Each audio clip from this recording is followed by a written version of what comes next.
Hello，大家好。Hello，大家好，我係 Pop B 嘅 Janice。我係 Pop B 嘅營業部黃先生。我哋首先要同大家講聲新年快樂先啦。我哋錄呢集嘅時候係2026年嘅第一個星期啊。係啊，所以係非常之興奮嘅。我想問下你新年嘅時候，通常有冇一個習慣係會 set 啲目標俾自己嘅，即係可能 yearly resolution 咁樣？同大家一樣咯，可能都會有一堆新年嘅 wish list 清單咁樣。係。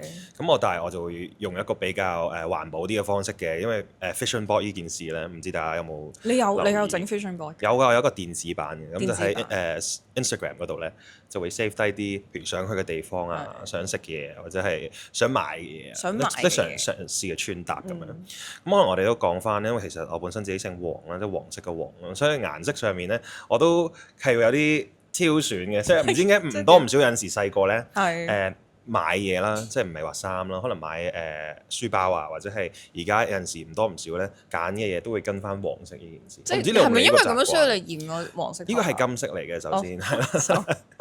咁唔緊要，係咯。所以顏色上咧，我係有自己一個平時自己嘅習慣，唔知你有冇？你有冇咁樣㗎？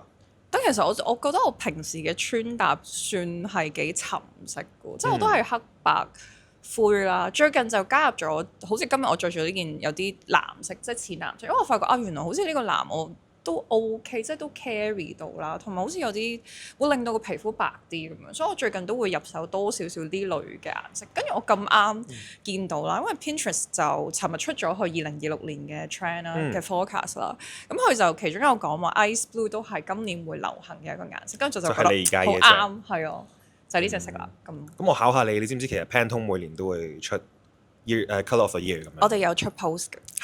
咁你知啦嘛，但係我提咗你啦，啱啱開始嘅時候，因為你同我講係白色啊嘛。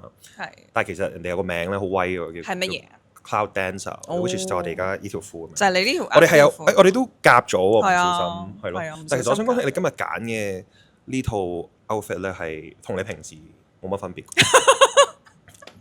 呢個係稱讚定係唔係稱讚嚟？係好嘅，我覺得。因為我其實平時返工都係鍾意着得舒服啲嘅，即係譬如可能我個衣着風格其實偏向鍾意揀啲 oversize 少少嘅衫啦。咁譬如可能今日呢條褲啦，或者我呢件衫咧，其實我都係揀咗比平時我正常嘅 size 可能大咗1至2個碼嘅咁樣，因為我覺得。唔知咯，即係好似着起上嚟個身又舒服啲，同埋喐動嘅時候好似有氣勢啲咁樣。但我覺得你係一個咧好容易知道你嗰日有咩做嘅人嚟嘅，因為你一翻工，你一翻工你嗰日嘅打扮咧，我哋好多同事都會知你嗰日大概有咩做。即係有陣時開會尤其是啦，或者去 event 好明顯咯。即係你一着翻嚟，我哋就知Janice 今日應該有地方。唔係，但係我想講呢一個，我哋喺我哋第一集 podcast 嘅時候，我哋有講過嘅，就係喺我心目中，其實我係覺得我冇一個好特定嘅風格嘅。其實我會隨住嗰日我要做啲咩啦，或者嗰日我嘅心情係點，根本就會揀唔同嘅 outfit 同唔同嘅顏色咁樣。咁所以冇話規定咗咯。但係我想講你2026年咧，你頭先講咗可能有啲嘢你想做啦。咁有冇風格你想嘗試㗎？有嘅，因為咧以前咧我係中意着翻舒服啲啦，都一樣，即係可能係一啲工裝褲啊，或者係一啲純色 T-shirt 咁樣。咁但係今年咧，其實我係想嘗試多咗我唔知你有冇聽過 Barn Style 啊？咁就係其實咧最明顯咧就係我啲外套，係啦，呢個就係一個好signature 嘅一個 item 啦，就係一件 Barn Style 嘅 jacket 啦。咁有啲咩特點咧？就係可能企領啊，然後一啲大嘅 pocket，咁同埋佢個質地咧係比較企身啲。我覺得呢件個特別嘅點咧，係因為通常呢種 jacket 佢哋出嘅顏色都係偏向比較即係沉色系，即係卡其色。係啊，卡其色啊，或者深藍色啊咁樣。咁但係因為呢種佢有種淡淡嘅粉紅色咧，其實我覺得佢好似令到成件事又再上咗一個層次，即係 even 女仔着起都覺得唔係話好男仔啊咁樣，即係有翻少少女性化嘅 elements 喺入邊。係好多謝你發現咗啦，因為其實我係特登揀呢個比較鮮色啲嘅顏色。同埋我想講，其實有其他色㗎，佢有卡其色同埋有藍色㗎。同埋你着依個顏色咧，我覺得顯得你白咗咯。係咩？有冇關係啊？你覺得？我冇特別追求嘅，不過多謝你咁樣。係咯，即係呢個燈或者呢個色顯得好白。同埋我覺得咧穿搭嘅，我唔知你有冇穿搭嘅要決啦。即係雖然我唔係嗰啲前一晚會襯定衫嗰啲人嚟，咁但係因為我每日起身都好趕咧，其實我就要好短時間內就決定咗我嗰日要着乜嘅。係點樣揀嘅咧？咁我就有個秘訣嘅，點樣決定我有個秘訣，其實我有個秘訣。同大家分享下。首先我諗一兩個即係好緊要嘅嘢就我從來唔會俾我身上面多過3隻色咯。原來你真係有呢啲秘訣。所以你會留意到，就算如果我條褲係綠色嘅話咧，可能我件衫係米色咧，我對鞋一定要襯翻米色或者白色，即係我唔會俾個身多過3隻色。我想問你係咪因為你曾經有好多錯過嘅經驗，先得到呢個終極嘅？係因為曾經我係個身可能會有12隻色出現嘅人嚟，係咁就好忙咯，會好忙個身會好忙係。咁同埋咧，其實我話俾大家知咧，如果你個身太多顏色係好易顯矮嘅。因為你將你個身咧斬開咗一橛係唔好嘅，即係如果你當然如果你198 cm 咁，當然歡迎你任着就唔 apply 啦，係啦。我相信其實咧，應該你講起呢樣嘢，好多人都好有共鳴咧。就係我覺得我哋應該喺以往嘅年紀咧，即係應該曾經試過有好多好錯嘅 outfit 嘅經驗啦，即係着錯過好多衫啦，揀錯好多髮型啦。咁我想問你可唔可以揀一個你覺得最出事嘅造型？即係你咁多年嚟有冇？我覺得你都應該多。我有我勁多。我中學嘅時候啦，就其實有2個髮型，我覺得我係揀錯咗嘅。第一個就係我唔知點解當年陣間興好想去電髮啦，但係我個電嗰種咧係唔係嗰啲大波浪嗰啲喎，係嗰啲我形容為係啊，即係公仔面。幻想公仔面嘅頭咁樣啦，跟住電完之後，我係嗰個月我成個月返學我都係紮住個頭返學咯。跟住另一個我覺得好唔啱我嘅髮型，但係因為嗰時係好興梁詠琪好短嘅頭髮咁樣，即係真係超短，你知佢當年好 signature 嗰個髮型。咁我覺得哇好似幾靚喎，咁我試下啦。跟住剪完之後發覺其實係唔啱我嘅面，因為我係比較。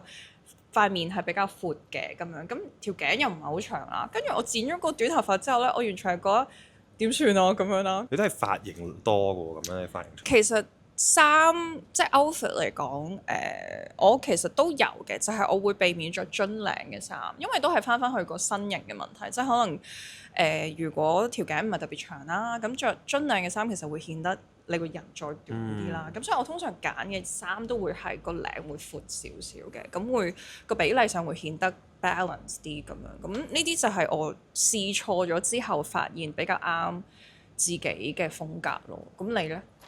我諗我有啲後悔嘅風格係一啲過於浮誇嘅單品咯，即係我唔知我哋之前啱都有講過，有啲波鞋咧以前係會出啲好浮誇嘅造型噶嘛，但係你知波鞋嗰啲好似話如果你唔着一段時間係就會瓦解噶嘛，即係你行路個鞋底就成個甩咗係。有一段時間好興 skinny jeans。我諗我當年都係 skinny jeans 嘅支持者嚟，你笑得好真心喎。因為我當年最流行嘅時候，我諗我個衣櫃係有4條。你知唔知道點解我唔得先？但係你講解啊？因為咧，我係着唔到 skinny jeans 㗎，我着直腳褲就已經係 skinny jeans 㗎。咁所以如果我再着 skinny jeans 咧，係會好似紮肉咁樣。我唔知你有冇見過啲橙色嗰啲香腸咧，嗰種緊法。OK，又唔舒服啦，跟住你知牛仔褲又唔透氣啦，係成日都係一個唔自在嘅狀態入。但其實你咁樣講，好似近呢，哇！其實你咁樣講，我諗我呢5至7年應該都冇再着過 skinny jeans，因為其實你見我平時返工咧，你都知其實我係下身咧偏向中意着啲 baggy 嘅褲嘅，因為即係其實譬如呢條，你今日都係啊，係所以就係我平時着嗰啲嘢咯。但係其實有一個都幾我自己個人嘅原因嘅，就係因為我近呢4-5年開始會健身啦，下身練得比較粗啲嘅，咁所以咧，如果好似你咁講啦，即係開始有嗰個同感，就係如果個下身太窄咧，其實我就會有個好繃緊個感覺啦。咁如果 baggy 啲咧，我就會覺得舒服啲咯。就唔緊要啦，嗰個可以練，即係可以做好多 squat 都冇問題啦。第日都着得落條褲。之前嗰日如果你做運動係做完下身運動啦，其實你第二日隻腳係會好似你個感覺會好似膨脹咗。咁如果你嗰日仲着啲好緊身嘅下身嘅衫咧，其實你好辛苦嘅。咁所以我通常咧就會着好 baggy 嘅褲返工咁樣。咁然後2-3日都去 recover 咧，就之後再着其他嘢咁樣。同埋我都慶幸其實而家都多返好多唔同嘅選擇，因為以前即係可能冇咁多選擇嘅男仔喺牛仔褲或者係其他褲嘅材質上，咁所以我都幾慶幸而家多咗好多唔同嘅 cutting 咯。因為我發覺其實褲咧 cutting 好緊要，即係唔係淨係直腳或者係窄腳咁樣。咁所以我都幾慶幸而家好多唔同牌子都出好多唔同嘅版型俾大家選擇啦。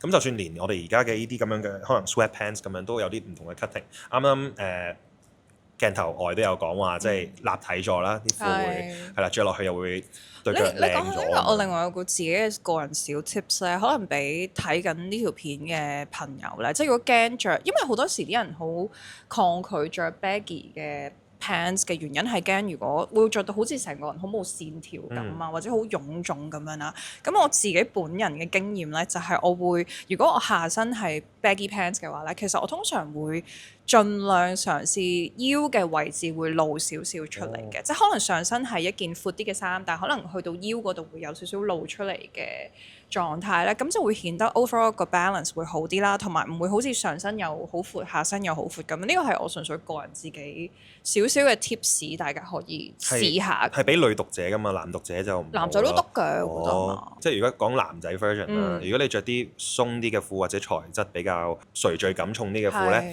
上身就應該着翻啲有翻啲版型或者係比較緊翻啲嘅上身嘅，係啦，咁樣成個感覺就冇咁大份或者圓咕碌咁樣。OK，我想問另外一樣嘢咧，就係因為我哋成日都好多時做呢行啦，其實我哋頭先你都講啦，即係會出 event 噶嘛，即係你會分到我覺得翻工係着成點，就係知我會唔會去某啲 event。我想問你有時會唔會有嗰個壓力咧？係覺得啊，好似因為要去嗰個 event 要着一啲 outfit 係未必完全係自己咁樣，有冇呢啲 scenario？ 我自己有呢個習慣嘅，因為我哋其實好多event 即係好多客戶都係可能係衫嘅品牌啊，或者係袋嘅品牌或者香水嘅品牌，我會習慣着翻嗰個牌子嘅衫㗎。或者袋咁樣，咁有陣時就有啲壓力，冇啊我就會着全黑去，梗唔會，因為唔係你大佬。你會買係咪？唔會，即係我就盡量着翻咯，會盡量係啊。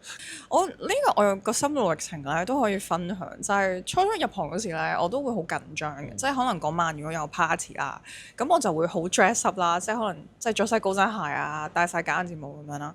咁慢慢咧做耐咗咧，我而家咧其實會偏向選擇自己覺得舒服嘅 outfit 出現咯，即係唔一定會為咗嗰個 event 特登要着到好隆重啊，定係點？因為我發覺啊，原來當你着得最舒服嘅時候咧，其實你散發出嚟個魅力先係最大。因為有時我為咗要着得靚啦，其實你知通常咧靚嗰啲衫咧好多都唔舒服嘅，因為你又要好緊身啦，跟住可能呢度又要露呢個又要露嗰個啦。其實有時着嗰啲衫咧，你可能係全日都食唔到飯。係啦，咁跟住我就會維持喺一個，喂，真係好唔舒服嘅狀態。咁其實我就做唔到自己，咁所以我就會偏向中間，想揾一個 balance，就係着得都舒服得嚟，做到自己之餘，又尊重到個場合咧。其實我覺得即係呢個就係我可能咁多年嚟我試錯得到嘅頭先你所講嘅 formula 啦。咁今年2026年其中有個 trend 係 dopamine dressing，即係多巴胺嘅 style，要着好 colourful。我覺得係認同㗎，咁首先而家我哋係春天啦，咁春天其實就應該着翻啲鮮色啲嘅顏色啦，咁同埋我覺得顏色上嘅配搭其實可以彌補翻材質上嘅不足嘅，即係譬如啱啱有提過咧，有啲衫可能會唔舒服，咁我哋都可以照着翻啲舒服嘅衫嘅，咁但係舒服嘅衫係咪一定要咁換黑白灰咁樣咧？咁我覺得唔係咯，咁所以而家我有陣時咧，我唔知你有冇聽過個 term 叫 dayjama， 係咪 dayjama？dayjama 係咩？咁就係咧都係類似舒服，即係個風格都係比較舒服嘅，但係舒服得嚟咧，又係可以着出街咁樣，即係可能有啲 sweatpants 啊，或者一啲 sweatshirt 啊，咁可能但係鮮色係咁樣，唔一定顏色唔一定，咁即係純粹係個感覺係比較休閒得嚟，但係我出得街人哋又唔覺得係啦，即係唔會太 casual 嘅，即係唔會太似喺屋企出嚟嘅，係啦。咁例如我而家。因為我本身唔係一個好中意着恤衫西褲嘅人嚟嘅，所以而家呢個恤衫好似真係冇見你着。呢個恤衫而家係我嘅極限嚟㗎啦，日常即係除咗去飲之外咧，我係唔會着恤衫㗎。係，所以咧我而家着恤衫之後咧，我就未必想條褲襯翻一條卡其色嘅褲，或者一條比較正統嘅西褲。所以好似你今日呢條 outfit 其實你係算係上邊比較proper 啦，因為恤衫有領就 proper，但係你下身其實係比較 casual，因為呢個質地其實都係好舒服，好軟綿綿嘅質地，超級舒服。咁但係咧，我咁樣混搭咧，你又唔會覺得係唔夾嘅，係啦，同埋唔會覺得係超級 hea 咁樣嘅。咁所以我而家就偏向呢個風格咯。但我有一樣好差嘅壞習慣，就係我去親旅行咧，我啲衫全部要新嘅。嚇！大部分咯，即係個 key 我聽過啲乜嘢？褲未必要咯，但可能個 top 係要新。大家留意翻佢一年去好多次旅行嘅，我唔知佢要買幾多衫。所以其實我好中意去日本旅行嘅時候喺嗰度買。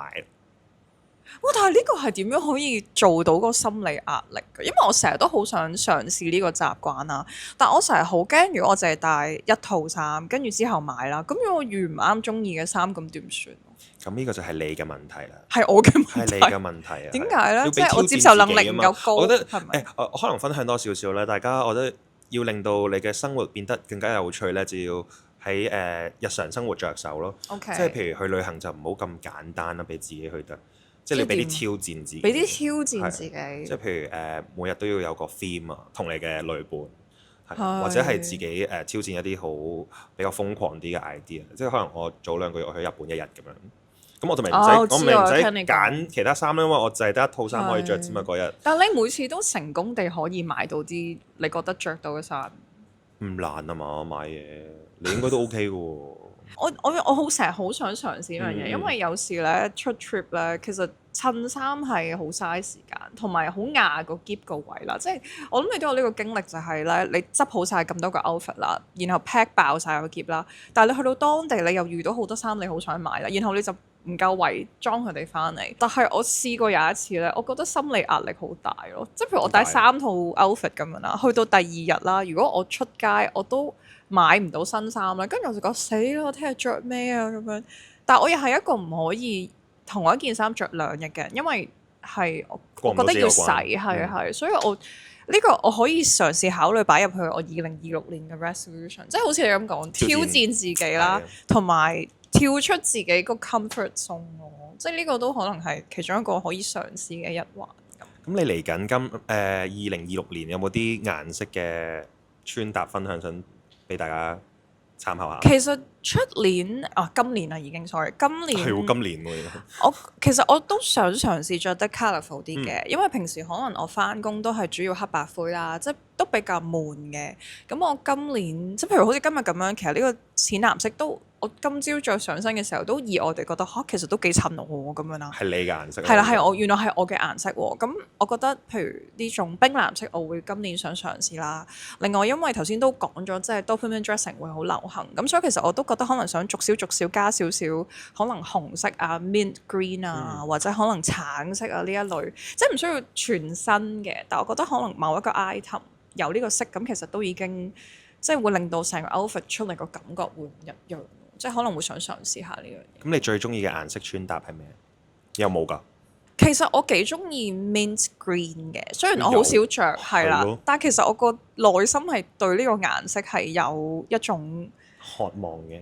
中意咯，即係可能因為見到嘅時候覺得好舒服啊。因為其實我有時覺得顏色咧都係另一種好療愈到你心靈嘅一個工具嚟嘅。有時你可能你做嘢好辛苦啦，我唔知你有冇試過，可能你轉一轉望一望出邊嗰啲樹木咧，咁係綠色噶嘛，其實你個心會覺得即刻舒服咗啲，所以顏色療法都係其實一種我覺得幾好嘅嘢。咁如果你着咗上身咧，咁你覺得好忙啊咁樣，跟住望一望自己條褲，OK 舒服翻，即係可能會咁。所以出年我會想試可能今年 mint green 啦、紫色咯，同埋淺紫色咯。紫色我都覺得係一個黑馬嚟㗎，都跑緊上嚟。你預言佢會跑出嘅？唔係，因為有啲品牌佢都紫色都用得多嘅。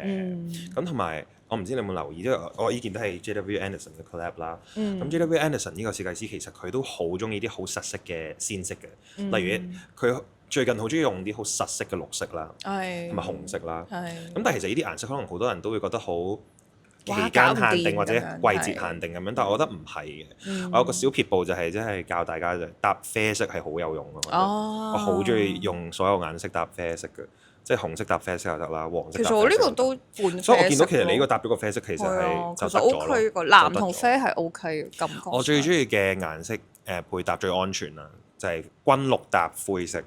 呢個係我最中意嘅，我成日都着呢個顏色嘅配搭。我好似記得有呢個，係好安全，有呢個環節喎。你平時但係如果我想跳脱少少咧，就會可能係個軍綠色搭其他顏色。講起我另外有一個顏色想 recommend 大家試下嘅，就係銀色。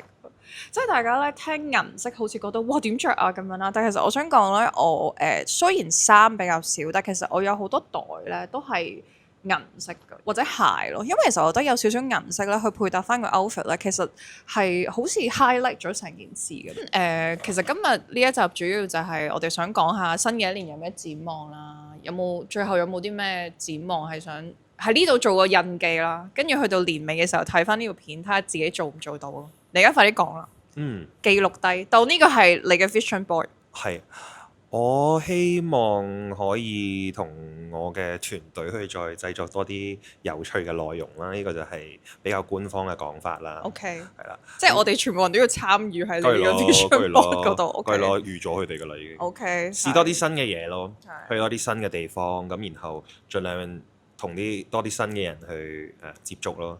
我覺得好實在。例如呢，即係譬如今年我想完成占星嘅課程啦。哦，第二樣嘢就係我其實今年好想嘗試一下，就係想同我爸媽去一個旅行，因為呢個我覺得應該係一個好 challenging 嘅你好嘢。犀利喎你！但係我覺得我想試下得唔得咯，因為我覺得如果我做到呢樣嘢咧，就應該人生所有嘢都可以克服咯。即係 sorry， 我爸媽應該唔會聽呢集，但係因為好難㗎，你明唔明啊？我完全明白。係啊，即係我淨係而家我開始諗咧，我已經可以幻想到個畫面係有幾咁混亂咯。按心靈嘅層面，我希望今年可以維持去年嘅所有嘢咯。即係無論係生活習慣啊、狀態，我希望維持就得㗎啦，即係唔使進步嘅，但係維持翻個水平。即係你上年都過得好嘅。上年過得幾好嘅。其實我都係嘅啫，我唔夠膽講，因為我未完嗰年，我唔夠膽講。咪完咗咯，上年。所以我咪話我上年過得好好咯，其實。上年過得好好喎，我覺得。即係好啊，我哋 high five。即係嚇點咁突然？即係我覺得上年可能外圍環境可能唔係咁好啦，或者可能好多人都過得比較辛苦啦。咁但係其實我覺得我都感恩嘅，即係都覺得啊，都仲可以做到啲想做嘅嘢啦，有啲新嘅嘢可以嘗試到啦。咁其實呢個 podcast 都係嘅。咁所以我今年嘅願望就係維持上年嘅狀態，其實我已經好心滿意足啦，即係都唔求有咩進步啦。咁希望新嘅一年，我覺得最緊要係身體健康啦，因為冇咗身體咩都做唔到啦。第二樣嘢就係希望今年大家都，我覺得如果係講穿搭，我哋今日講穿搭啦，即係我希望今年大家都可以喺呢條片度拎到啲靈感啦，同埋可以希望真係活出自己想要嘅 style 咯，因為我覺得好多時唔係嗰年流行啲咩就一定要着啲咩顏色或者點樣，而係嗰樣嘢最舒服同埋最適合自己係最緊要啦。同埋唔好驚着錯衫，因為我成日覺得其實要錯過先知咩係啱自己咁，係咪啊？好似係，即係好似 adapt 到好多唔同嘅課題。係啊，即係任何人生所有嘢都係咯，都係嘅。唔好怕剪錯髮型，唔好怕着錯顏色。雖然我哋兩個2025年都過得好好啦，咁但係我覺得無論上年好或者唔好，都已經過咗去，已經過咗去啦。啱啊啱。咁所以我哋2026新一頁都希望大家可以健康、開心同埋勇於嘗試唔同嘅嘢。係咯，咁好啦，咁啊今集就差唔多啦嘛。希望下集你有新嘉賓啦。好啦，拜拜。